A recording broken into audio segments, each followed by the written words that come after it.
This is the Extra 10% Podcast, helping you get paid tomorrow for what you do today.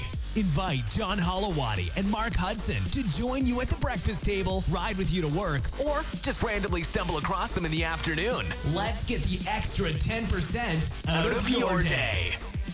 So, John, have you cut your hair? Because I have.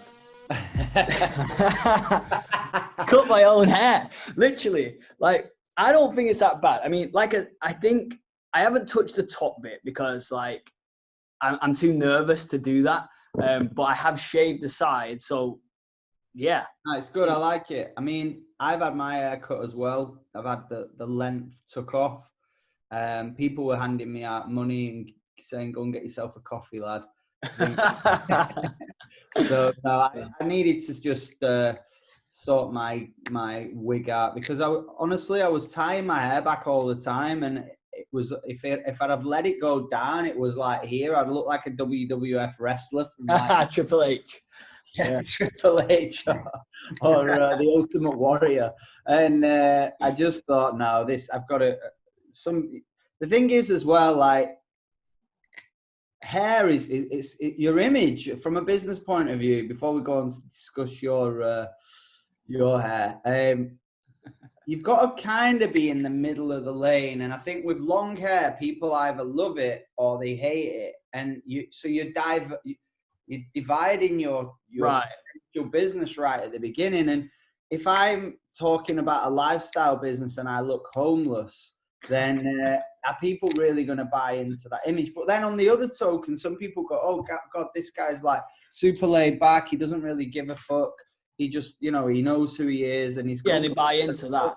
Yeah, so they can buy into that. But I guess they can still buy into that with a shorter version of that hairdo. So I just thought I can do both. I can do the smart bit. I mean, not like I'm going to be doing my hair up and putting a tuxedo on anytime soon. But yeah, so going back to your hair, I think the top knot will be a good one for you, bro. No, there's no way. Like I said, top knots are 2014, bro.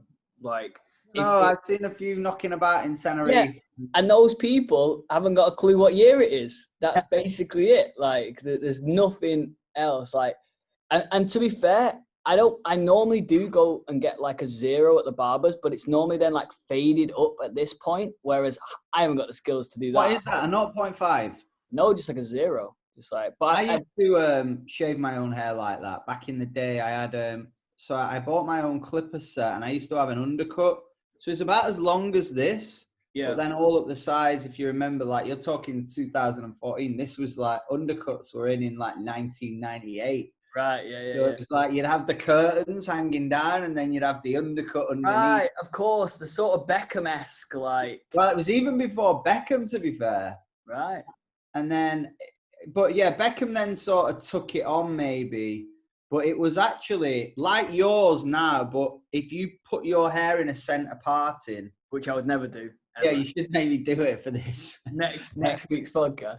By the way, this is a terrible podcast for anyone who's listening because they can't see. Yeah, for business. No, but you actually touched on something a little bit. We were obviously just taking the mick out of each other that we both had our hair cutting last week. I've done my own, and obviously you've had someone attack you. No, you've had someone do it in the natural hair. I've done it at the garden centre. But yeah, with shears. But you actually touched on something which we weren't talking about, which is very relevant, which is that like your image is important, and that like you can say all day that people don't judge you at first like sight, like and they shouldn't do and blah blah and all this sort of stuff. But people do.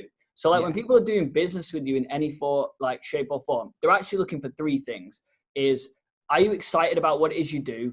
Do you know what it is you're talking about? And do you look like an authority figure?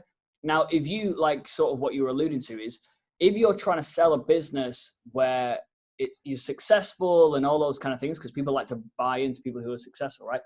And you look homeless, maybe not even that extreme, but if you don't look sharp, you don't look, to the point. And this is obviously, you've got to gauge this on your industry, right? Who you're talking to on a day-to-day basis. Yeah, who your target audience is. Yeah, like for example, if you did turn up to your meetings in like a £2,000 suit and tie and whatever, people wouldn't buy into it. It would put people off. So, whereas some of the meetings that I turn up to, you wouldn't be letting the door if you didn't turn up in a suit, if that makes sense. So it's kind of like, you got to gauge it from your audience. But what I'm sort of saying is that it is important to take note and care of your image, what you look like. And here's the thing, Jim Rohn talks about this, is how you do anything is how you do everything, right? So it's like, if you are trying to be in a world where it's suits and ties, if you don't really wear suits and ties and keep your hair trim and stuff like that, but that's the world you're in, like, people will think that you do business that's not, like as clean. I think you like that. Like, so if you're a great analogy, and it's a good topic actually that we've managed to just pull together during a conversation. If your accountant rocked up in a pair of flip-flops and a baggy t-shirt and like, super Chillsville, you would actually think, right, is this guy gonna really look after my accounts in the right way? And you would think, is he gonna be that laid back with my accounts? He's gonna be like, yeah, it's fine, don't worry about it, we won't submit them. Or then you've got the other conundrum. Is he that good at his job that it's just like, it doesn't matter what he wears? So you're always going to have that judgment at the beginning. There are going to be some people that surprise you. I had a family friend that was a very, very wealthy man, a multimillionaire, and he was a farmer. He was the scruffiest guy you would ever meet in your life. But he was like absolutely minted. But he didn't have a nice car. He would never wear a nice suit or anything like that. He was always in his work clothes, which was basically wellies and a pair of jeans. But he was loaded. Yeah. But and he was great at what he did. But I think for me, as we're all trying to create the life that we want to live. And as soon as I became a personal trainer, one of the best things about it was being able to wear shorts and a t-shirt and my trainers every single day. I used to get sent home from college because I went to a Catholic sixth form college, and you couldn't wear what you wanted to. You had to wear smart casual. I used to turn up in tracky bottoms and trainers all the time and get sent home. Literally every week I would get sent home because I just couldn't understand why you were allowed to wear what you wanted to a point, but you had to kind of dress like you were some preppy kind of, and I didn't want to do that. I wanted to be comfortable. So when I became a PT, it was like, right, I want to be able to wear what I want when I want. And then the network marketing dream is be able to be who you really want to be. Now, that can be the same in network marketing if your goal is to wear suits every day and look super smart. And I know other people that build their business, it's like, right, our image is this. We're all going to turn up sharply dressed with blazers on and all that. And that's cool. That works for them. And if that's how they want to be, I'm the opposite. I'm like, come as you are. Come as, as long as you don't turn up naked. Come as you are with 2-3 leaves. Come as you are. Be who you want to be, as long as that's respectful. And obviously that opens its doors to the odd crazy character.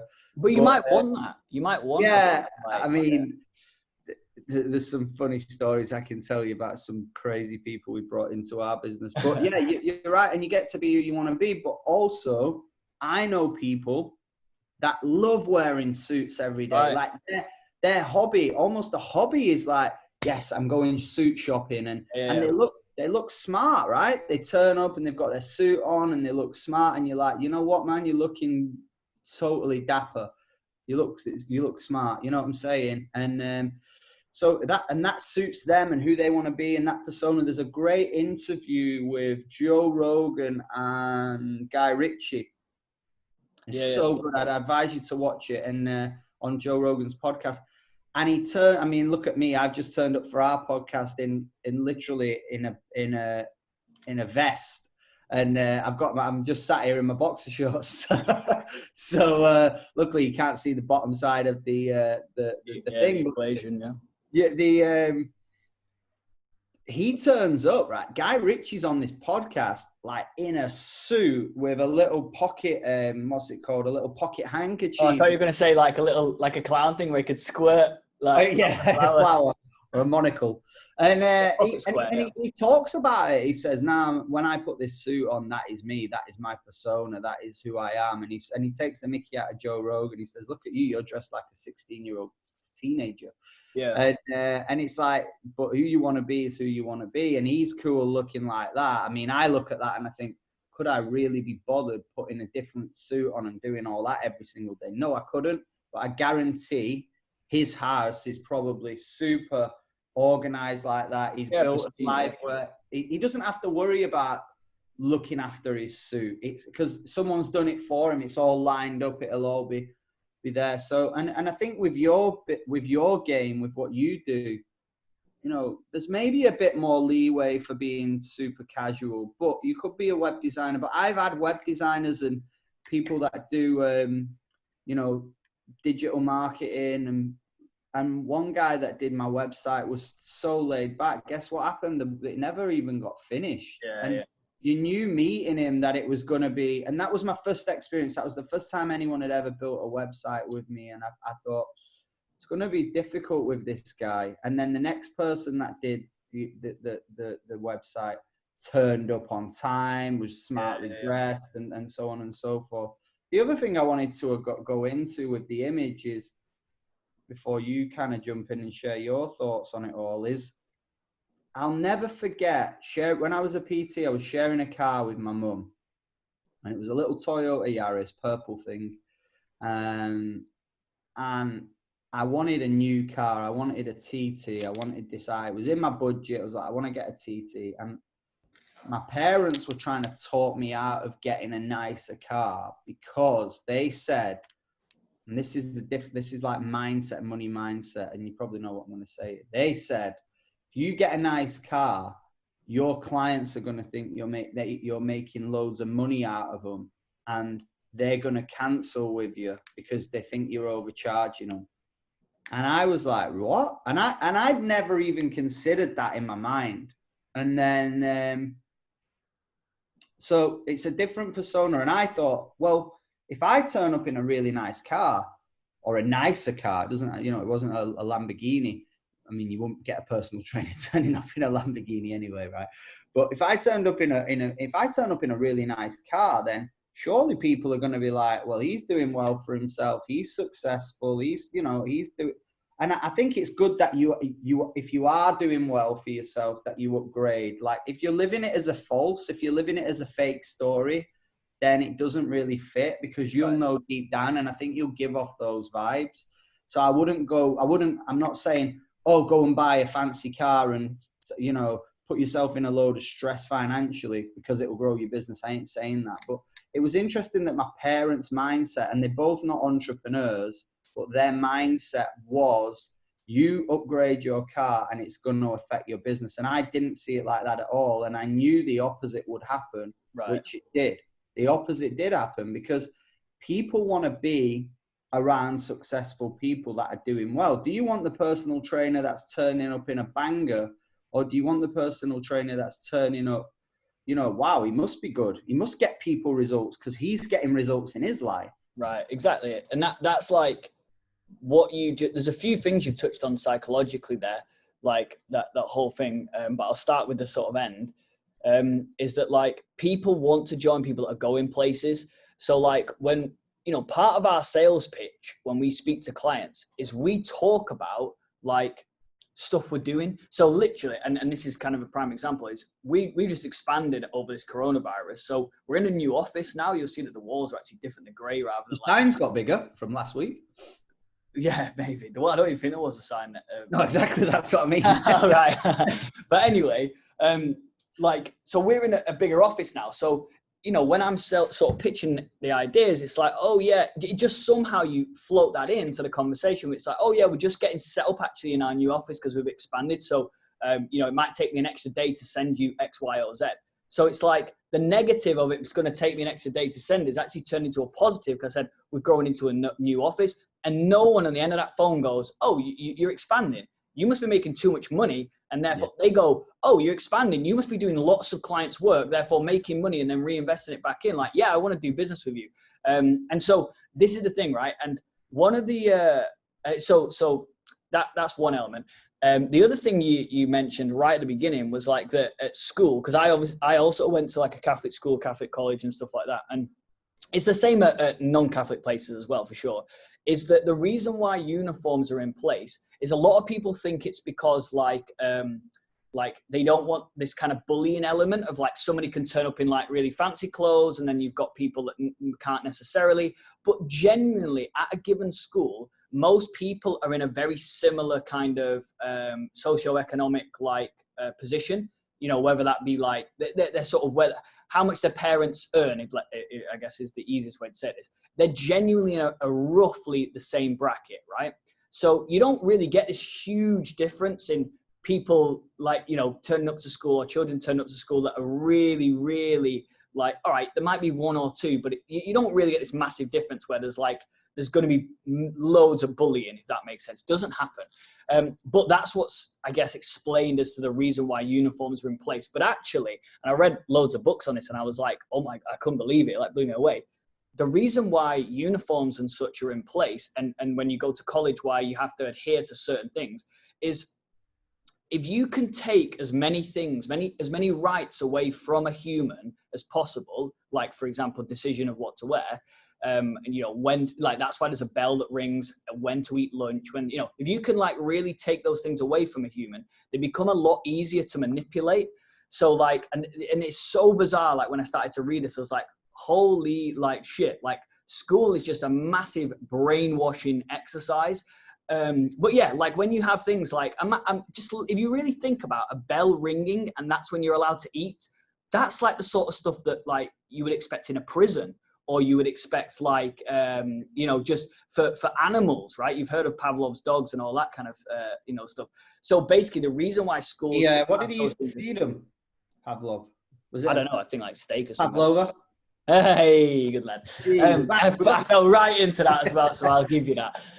But yeah, so that's one of the reasons why they do that is, but here's the beauty is, lots of people, 97%, will adhere to that and accept it, and that's the way it is. Whereas the 3%, which essentially you would fall into, which you've already kind of highlighted here, is the ones that go on to be successful are the ones that challenge that status quo. And I don't mean just like being naughty for being naughty's sake for attention, but like questioning things. Why should I turn up at this time? Like, can you explain that to me, teacher? Like, can you explain? And they won't have an answer. Like, they won't have a real life answer, or they'll have some, like, I guess, pull the wool over your eyes version. But anyway, that's one of the reasons why that uniforms and such are in place, which is very, very interesting. But going back to like the original conversation about image and different things like that, is like, I know for a fact that if I turned up to any meeting, now a lot of my meetings now I do on Zoom calls anyway, but if I turned up to a meeting that was just like, you know, like you said about Joe Rogan looking like a 16-year-old, like for example, what you're wearing right now, right? If I was on a meeting call like that, I know for a fact, because the clients that we sort of target are between about $500,000 a year in turnover and like 5 million. And so I know for a fact that that marketing manager would take one look at me and be like, no, this person's too relaxed. Like they're too chilled out, right? We don't want that. We want like abrupt, to the point. We want to get the shit done, because a lot of the time they don't really want to do it. So like, which is another psychological element, is like people want to know that you're the person to help them achieve their outcome. They don't care about anything else. You know, a lot of the time people don't even care about price. They just want to know that you've done it before. You sound like you know like what you're talking about, and that you sort of look the part. You look like, so image is super important. And image isn't just what you actually look like and dress like. Image is actually like your tonality, how you speak, how you come across. Like when I'm speaking to somebody, in my tonality, I'm explaining things so that they know I'm an expert in this field. Like there's no like, I'm like, could we do that? Question, I don't really know. I don't really understand. Like I'm not umming and ahhing on a conversation. I'm saying, this is how we'll do it. We'll go like this, then we'll do this. We'll break that down. And so they're like, yeah, brilliant. Because there's always in every sale, which there's a sale in everything, literally, I guess, convincing your kids to make their bed in the morning, there's a sale. But in every sale, there's a leader and a follower. That's just the way it is. And so, and it could be the person buying that is the leader of the thing, right? The person that's dictating how things go. And trust me, as I got started in business, there were people leading me on my own products and service. and I would be adhering and listening to what they wanted rather than how we were going to deliver it, right? But when I realized this and understood it, is people do like to be guided. Like, it's not like you're having to dominate people and like, this is how it is. And, you know, like some form of like army regimented thing. It's like, no, people want to know that like you're an expert and you're going to help them achieve their goals. Because if they don't get that vibe, either they will take over and dictate something, which really they should just go ahead and do it themselves, or they'll go find somebody else who is. Or they'll do it wrong. And I think this is where ego is the enemy a lot of times. And people say to me, oh, I'm a salesperson's dream. And, you know, I do buy a lot of stuff, and I'm not an easy sell. I'm a lot better now, but I would just buy into the dream of whatever someone was pitching me. I would like, if it was a good idea, I'd be like, yeah, oh, what? And it'll get me extra clients, and it'll get me this. And I'm like, yeah. Because I want it to work. So when you want it to work, you're easily kind of flow down that river. But at the same side, the people that are trying to sell you something are obviously trying to sell you something for their motives. But at the same token, I really believe that they believe that they're trying to sell you something for your reason as well. And I'll never forget, like, when I started as a PT, it was like I went with this agency and you had to pay £500 a month rent. And I was umming and ahhing, and I went for a job interview at a gym, and they were like, well, we don't do the rent system here. What you do, you charge your clients £30 an hour, and we'll give you £8 of that. They will pay the gym, and we'll give you £8 of that session. So I was like, well, that isn't the entrepreneur kind of thing that I wanted. So then the other bit was pay £500 a month to the gym. You don't pay any extra. You want whatever you earn after that is yours. So I was like, well, the bigger the risk here, but the bigger the reward. And that, I guess that's straight away an entrepreneur versus a worker, right? So the person who takes the risk makes the bigger reward. So it's like, I dived in and I was like, okay, well, this is a better route for me. But then I started having doubts, like we do, right? You start questioning yourself, and you start then running it. The doubts creep in, then you start running it by people, and it's like, should I, shouldn't I? And then there's two types of people, and I've experienced it this week. They're just like, no, I've changed my mind. I'm not doing it. They get into this panic mindset because they think that they're being duped into something. But I didn't. I just was really honest with the person, the guy that was pitching me this system. And I rang him and I said, I'm just having doubts. Am I going to make the money back? Like, will I make the £500 back in the first? My lights just turned on. It's on like a sensor. And he's like, there you go. Will I make my money back? And I remember ringing him, and he just said to me, look, I'm convinced. He said, I can't promise you. He said, but having met you on the course, having seen you in action, doing the training, I'm convinced that, you know, if you do what we say, you will be a success. And he said, I've said it to a couple of other people, obviously behind your back anyway, that you were one of the people. I could have been bullshitting me, but I actually believe it because I was one of the best people in the class as well. And that was enough belief. He helped me. And I would always say thanks to him because he helped me make the right decision for my future. Right. And I think that's what we've got to do sometimes with our people is, no.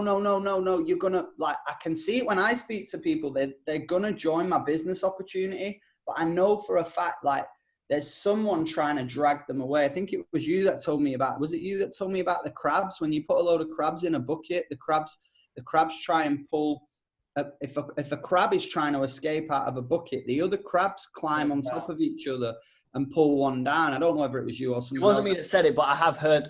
Yeah, and that's what you've got in life. You've got somebody who knows nothing about it, that wasn't part of the sales process.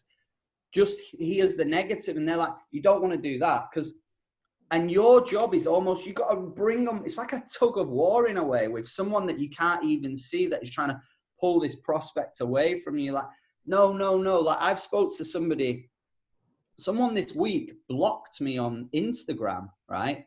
I had we did a call, like, not a podcast. We did a call, talked about what they wanted to achieve in their business, talked about what they, what they wanted to do with their career and their vision and their future. And they're like, yeah, I want to build an online business. I want to travel the world. I don't have any money to invest at the minute. you know, I can pay the sign-up fee. That's cool, no problem.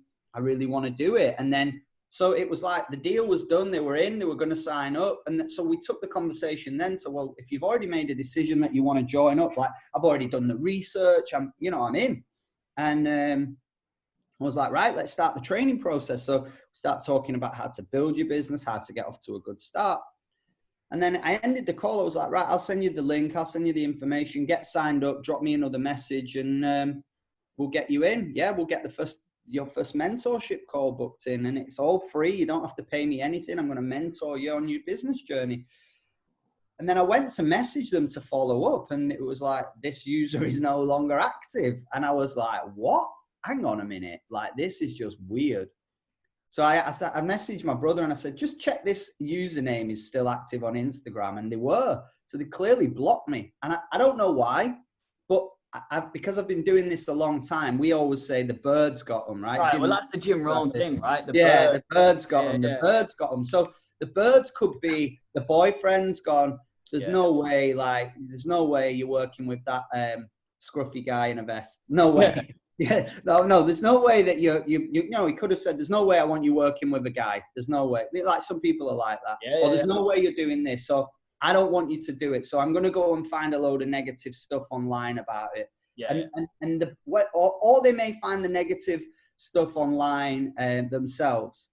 And it's like, oh, that's it, that negative seed. Then it starts to grow and grow and grow and grow. Now, instead of swimming towards me and going, look, John, I'm so interested. I was in, as you know, but I've just seen some negativity online. I'm a little bit concerned about it. My boyfriend's not comfortable with me working with a guy and doing this and all that. All right, cool. No worries. Let's get your fella on a call with me.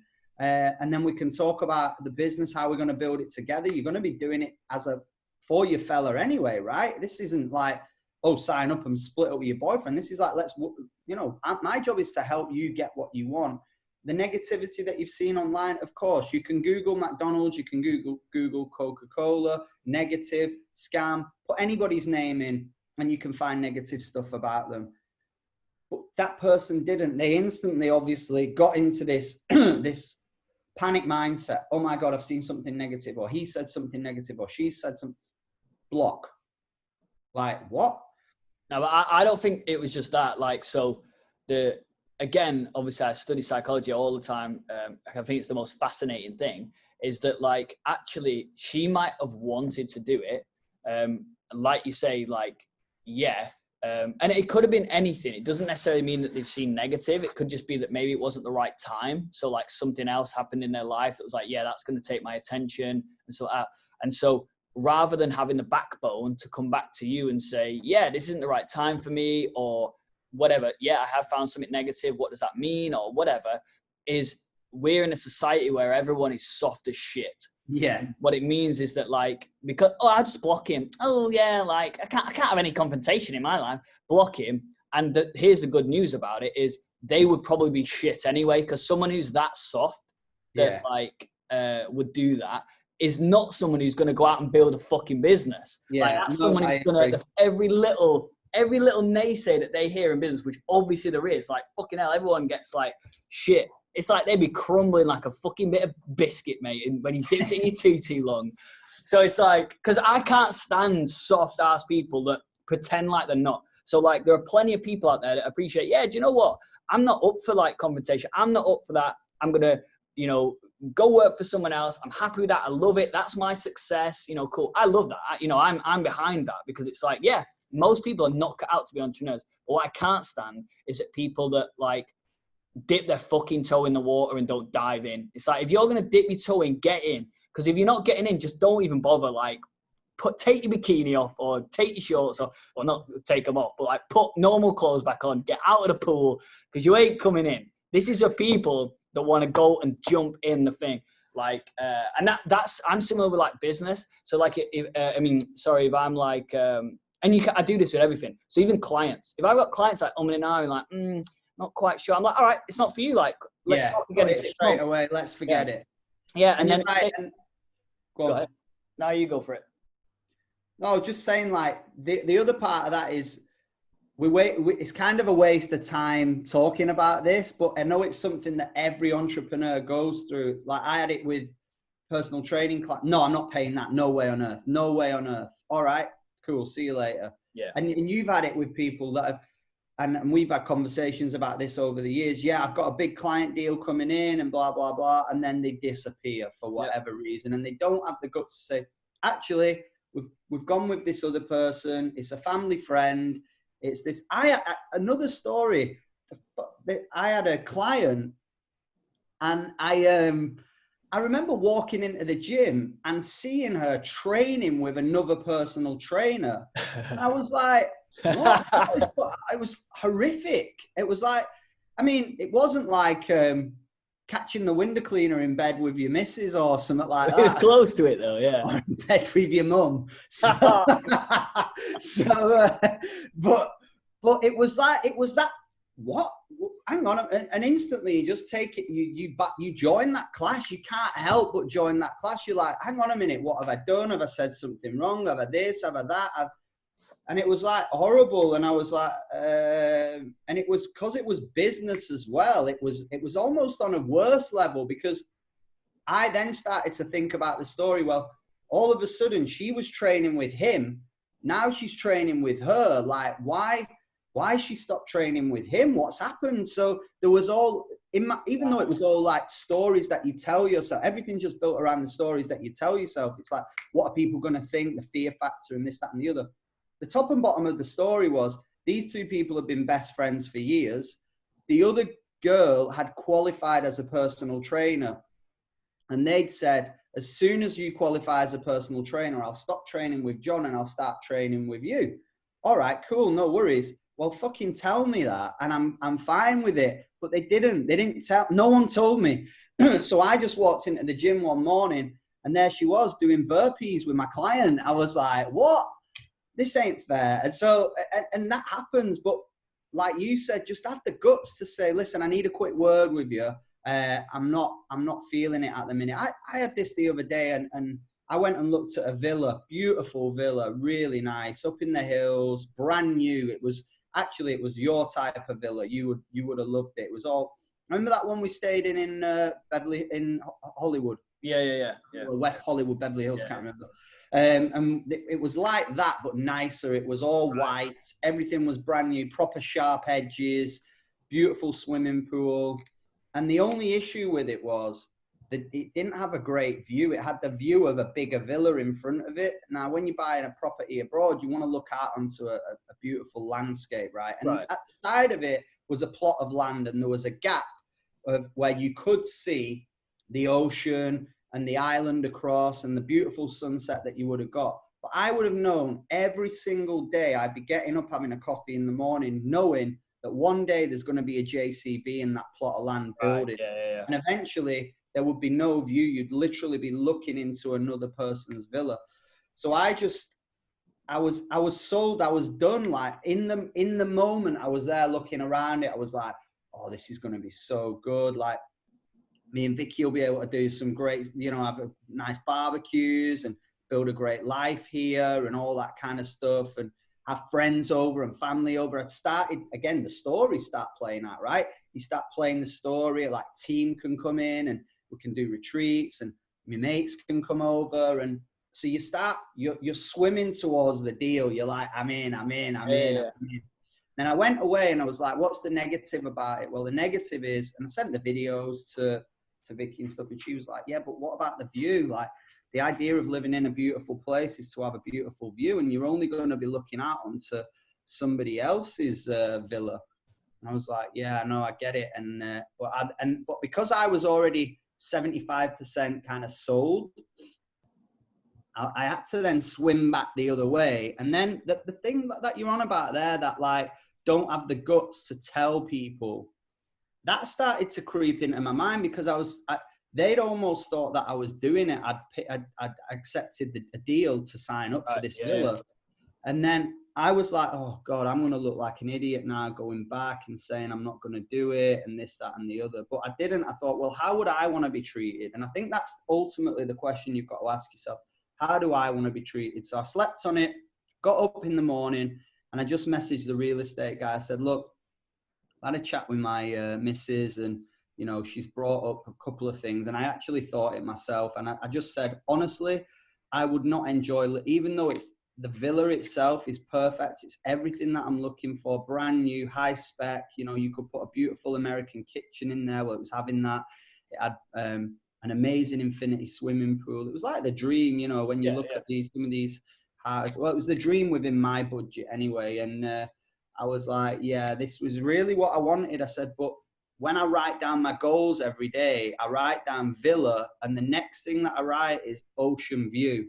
And I said, what this is going to have is an ocean view for a little while and half a view of a villa that's in front of it. And I said, I know for a fact, I know what I'm like. I'd get up every morning and I'd be thinking, someone's going to build on there tomorrow. Someone's going to build on there tomorrow. It would always be in my mind. So I just told him straight off the bat. I was totally honest. And I think he respected that, because then they rang me last night, him and the other guy that showed me around, and they were like, hey, John, we're just having a few beers and we're talking about you. And I know that, you know, we totally respect your decision, but look at it from an investment point of view. And I said, well, I don't know at the minute. I just, you know, I want to be able to live in something that I really like. Let me think about it. And then they were like, anytime you want to come meet us for a drink, we think you're a great guy. We appreciate your honesty. I said, look, we're all in sales. And I said, I've had it over the years where people have wasted my time and let me down, and they've just not had the guts to say that they didn't want to do the deal. I said, so I like to let people know off the bat. You know, granted, I was sold. I said, you had me. I was in. I was bringing. I know it wasn't fully furnished, but I was bringing my sleeping bag. I was ready to move in and get the key. But then when I've discussed it with the people that I care about, it's like, nah, it's probably the right thing for me. There's a couple of things where you touch on there. Is like that sometimes you can get it's good to have people, like, I know we talk about like don't be realistic and like always have like high goals and all that, but it is good sometimes because to have people like beside you and that support you that do bring you down to earth again about certain elements, because like I'll see you next week then, John. It's like, yeah, if you like for those listening on the podcast, John just got up and walked away, and then he's come back with like 20 gallons of water, the biggest bottle you've ever seen known to man, literally bigger than his actual torso. And he's like, but if you want to see this, you know, subscribe to us on YouTube. A bit of ice in it, shaking it around. Look. Yeah. But anyway, it's like, because you are I'm the same, right? If I get bought into like a dream or an idea, and this is good. This is a good trait to have. Is you don't see any of the neg. You just see all the positive, and you start giving more weight to that. And a lot of the time, when in business, that's the reason why you take risk, is because you actually go, yeah, it might be a little bit risky, but fuck that. Look at all this like. The payoff there's going to be, and you focus on the payoff. And I feel that's what entrepreneurs do, is they focus on the payoff. And yeah, they might mess things up, and it does end up being the negative thing. But if you do that all the time, like you'll never miss an opportunity. That's the key thing in that, is that like if you are always focused on the payoff and how good that'll be, and less on the sort of risk, yeah, you do have to calculate that. But Jeff Bezos talks about this all the time, is he's made billions of pounds worth of wasted money. But he said, I haven't wasted a penny, because if I didn't risk all the time, I wouldn't have created Amazon Prime. I wouldn't have created Amazon Web Services. I wouldn't have created all these things that have been amazing. So it's like, you just have to go for the happiness thing and know that like 5 times out of 10, yeah, it's going to go wrong. But the other 5 times, it's going to be amazing, and the payoff's going to be so significant that the other 5 wasted things don't matter, because yeah, he's made like, billions of pounds worth of mistakes, but he's made hundreds of billions of pounds worth of great ideas. So it's 100x, So that's kind of like one thing, which is like, it's good. It is good to have people like that. I guess, like I say, pull you down to earth. Because you're always going to have a buffer, aren't you? You're always going to canvass opinion from the people that you love and care about. Because ultimately, they're going to be part of that decision anyway. So it's only right that you do that. Like if you were going on a holiday and you wanted to surprise like your missus or whatever, you would without asking her, you would still you'd test the waters. Subliminally, you'd be dropping little things in because you want to please people. I think the other thing that you mentioned there, like, I can't remember which book it was. And I didn't read the book. I watched the summary of the book, but it's something this guy. I didn't read the book. I watched somebody read it. They were just yeah. Well, that's what it is. You know, those summaries of a book, because some of them are like, a lot of this stuff is the same. So I just thought I'll watch the summary video of it and then see what it's about and take the key points from that. But there was one key point in the summary which I'd never really heard of before, but I guess we all do it as entrepreneurs and blue sky thinkers. He said, I would rather be 8 out of 10 right than 10 out of 10 right. Right, yeah. So he says, when I'm looking for a bank to go with, yeah, I could spend another 5 weeks looking for a 0.1% extra interest rate, or you get you get a concierge service with this one. And you know what people are like when you've done something, they always go, you should have gone with this one. This. Well, I've done it now. He said, I would rather just be 8 out of 10 right than waste another year looking for something and be 10 out of 10 right. I think the more decisions you make, the better you get at making decisions, for sure. That's what I've realized. You got to make decisions fast. Successful people don't, like, the most people do is they sleep on an idea. That's it. They don't spend weeks. They don't spend months. It's like, if it doesn't feel right in the gut, and also you can have you've got to look at the facts as well. But like, the facts are the easy bit. You can just look at them, pros and cons, make a list and go, yeah, boom. But like, you got to sleep on it one night sometimes with big decisions. But that's it. If it doesn't feel right the next day, boom, it's not the right thing. Don't do it. Or if it feels right, crack on, because you'll get response from the marketplace then, right? Like, if you put it out and it's not quite right, you'll get response. What we talked about last week was you've only got a certain amount of time, right? And you've only got a certain amount of units of energy to put into that time. So if you're putting a week's worth of time, I don't know what that is in hours, but then a week's worth of units, let's say you get 10 units of energy a day, you're putting 6 units of energy per day into that decision for a week, umming and ahhing, backing and forthing, checking it out again on here and looking for this one and looking for that one. Eventually, it's like you've wasted all that time. I know it's relevant to risk and reward. Like, if you're putting down, if you're going to buy a $100 piece of gym equipment, obviously the deliberation time is a lot less than you would need to spend if you were going to buy £100,000 apartment somewhere. So you've got to weigh up the risk and reward. But I almost think that it doesn't have to be. So like, if you know what you want, so view, location, modern tech in the house, whatever. Yeah. It's like, if all those things are there and you're happy with it, boom. Yeah, of course. The lights go out. You need to invest in some new lights. Or why don't you bring your dog to the office and just get she's walking around. Yeah, I could do that. But also there was something else that you said and I like totally fucking forgot what. Oh yeah, that was the thing. Was you were talking about like so let's say you're in this position now where you've spoke about the house, you're like, yeah, this sounds like the best thing ever. Then you go speak to your missus and then like you start to go, yeah, no, she is right actually. And that's right.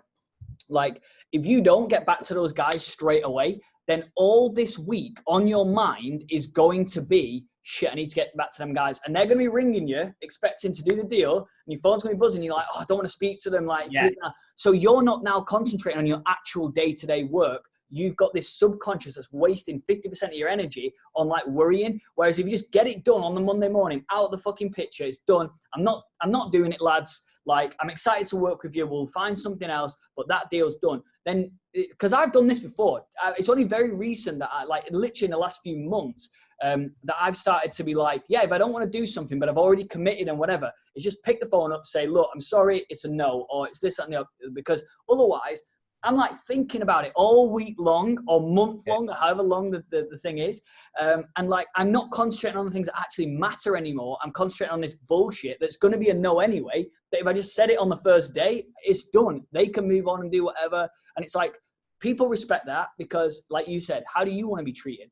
I want someone to ring me up and tell me it's a dead straight no. It ain't happening. Cool. I'm not going to waste an ounce of my time on you now. Brilliant. Thank you for that. I actually appreciate that strong no, as opposed to a fucking maybe for 6 months and then a no. It's like, so I've come to realize in my own thing is that, one, I don't chase people that are like, yeah, this sounds like good. And then like you send them 1 email, 2 emails. If that's it and they don't get back, boom, they don't want it. move on to the next, because there's 1,000 people that do.